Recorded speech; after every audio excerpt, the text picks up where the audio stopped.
വിരാട് കോഹ്ലി അന്താരാഷ്ട്ര ടെസ്റ്റ് ക്രിക്കറ്റിൽ നിന്ന് തന്നെ വിരമിക്കൽ പ്രഖ്യാപിച്ചു. കുറച്ചു ദിവസങ്ങൾക്ക് മുൻപ് തന്നെ താരം ഈ തീരുമാനം BCCIയെ അറിയിച്ചെന്നാണ് റിപ്പോർട്ട്.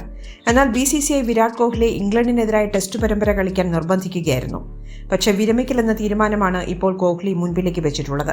എന്നാൽ ഒരു യാത്രയയപ്പ് മത്സരം പോലും കളിക്കാൻ അവസരം ലഭിക്കാതെയാണ് ഇന്ത്യയുടെ മികച്ച താരങ്ങളിൽ ഒരാളായ വിരാട് കോഹ്ലി ടെസ്റ്റ് ക്രിക്കറ്റിനോട് വിട പറയുന്നത്. യാത്രയയപ്പ് മത്സരം ലഭിക്കാതെ ക്രിക്കറ്റിനോട് വിട പറഞ്ഞ മറ്റു ചില ഇന്ത്യൻ ഇതിഹാസ താരങ്ങളെ പരിശോധിക്കാം. 1. രോഹിത് ശർമ്മ. വിരാട് കോഹ്ലി വിരമിക്കൽ പ്രഖ്യാപിക്കുന്നതിന് കേവലം ദിവസങ്ങൾക്ക് മുൻപ് മാത്രമാണ് രോഹിത് ശർമ്മ തന്റെ വിരമിക്കൽ പ്രഖ്യാപിച്ചത്. ഓസ്ട്രേലിയക്കെതിരായ ടെസ്റ്റ് പരമ്പരയിൽ ബാറ്റിംഗിൽ മോശം പ്രകടനമായിരുന്നു രോഹിത് ശർമ്മ കാഴ്ചവെച്ചത്. അതിനാൽ ഇംഗ്ലണ്ടിനെതിരായ ടെസ്റ്റ് പരമ്പരയിൽ രോഹിത്തിന്റെ സ്ഥാനത്തെ സംബന്ധിച്ച് പോലും ചോദ്യങ്ങൾ ഉയർന്നിരുന്നു.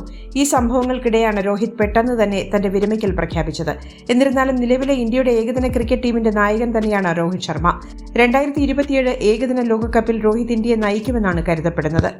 2. വീരേന്ദ്ര സെവാഗ്. ഇന്ത്യയുടെ എക്കാലത്തെയും മികച്ച ഓപ്പണർമാരിൽ ഒരാളായിരുന്ന വീരേന്ദ്ര സെവാഗിനെ 2013 ഇന്ത്യൻ ടെസ്റ്റ് ടീമിൽ നിന്ന് ഒഴിവാക്കിയത്.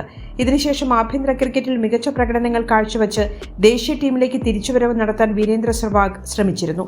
പക്ഷേ ഇക്കാര്യത്തിൽ സെവാഗ് പരാജയപ്പെടുകയാണ് ഉണ്ടായത്. 2015 വരെ ഇന്ത്യയുടെ ആഭ്യന്തര ടെസ്റ്റ് ക്രിക്കറ്റിൽ കളിക്കാൻ സെവാഗ് തയ്യാറായി. പക്ഷേ ദേശീയ ടീമിൽ തിരികെ കളിക്കാൻ അവസരം ലഭിക്കാതിരുന്ന സെവാഗ് 2015 തന്റെ വിരമിക്കൽ പ്രഖ്യാപിക്കുകയായിരുന്നു. ഒരു ഫോർമാറ്റിലും സെവാഗിന് യാത്രയയപ്പ് മത്സരം ലഭിച്ചില്ല എന്നതാണ് അത്ഭുതം.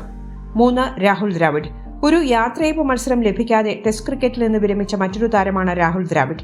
2011-12 ബോർഡർ ഗവാസ്കർ ട്രോഫിക്ക് ശേഷമായിരുന്നു രാഹുൽ ദ്രാവിഡ് തന്റെ വിരമിക്കൽ പ്രഖ്യാപിച്ചത്. ഇംഗ്ലണ്ട് പരമ്പരയ്ക്ക് മുന്നോടിയായി ദ്രാവിഡ് ഏകദിന ക്രിക്കറ്റിൽ നിന്നും തന്റെ വിരമിക്കൽ പ്രഖ്യാപിച്ചിരുന്നു. തന്റെ അവസാന ഏകദിന 2020 മത്സരങ്ങൾ ഇംഗ്ലണ്ടിനെതിരെയാണ് ദ്രാവിഡ് കളിച്ചത്. 4. ആർ അശ്വിൻ. അന്താരാഷ്ട്ര ക്രിക്കറ്റിൽ നിന്ന് ഒരു ഷോക്ക് വിരമിക്കൽ പ്രഖ്യാപിച്ച താരമാണ് രവിചന്ദ്രൻ അശ്വിൻ. ബോർഡർ ഗവാസ്കർ ട്രോഫിയിലെ 3ാം ടെസ്റ്റിന് ശേഷമായിരുന്നു അശ്വിൻ തന്റെ വിരമിക്കൽ പ്രഖ്യാപിച്ചത്. ഇതിനുശേഷം അശ്വിൻ നാട്ടിലേക്ക് തിരിച്ചെത്തുകയും ചെയ്തു. ആ പരമ്പരയിൽ ഒരു ടെസ്റ്റ് മത്സരം കളിക്കാനുള്ള അവസരം മാത്രമേ അശ്വിന് ലഭിച്ചുള്ളൂ. ക്രിക്കറ്റിൽ ഒരു ഫോർമാറ്റിലും അശ്വിന് യാത്രയയപ്പ് മത്സരം ലഭിച്ചിരുന്നില്ല. ഇപ്പോൾ IPL ചെന്നൈ സൂപ്പർ കിങ്സിനായി അശ്വിൻ കളിക്കുന്നുണ്ട്. സ്പോർട്സ് വാർത്തകൾക്കും അപ്ഡേറ്റ്സിനും നമ്മുടെ more sports YouTube channel subscribe ചെയ്യുക. ബെൽ ഐക്കൺ ക്ലിക്ക് ചെയ്യാനും മറക്കരുത്.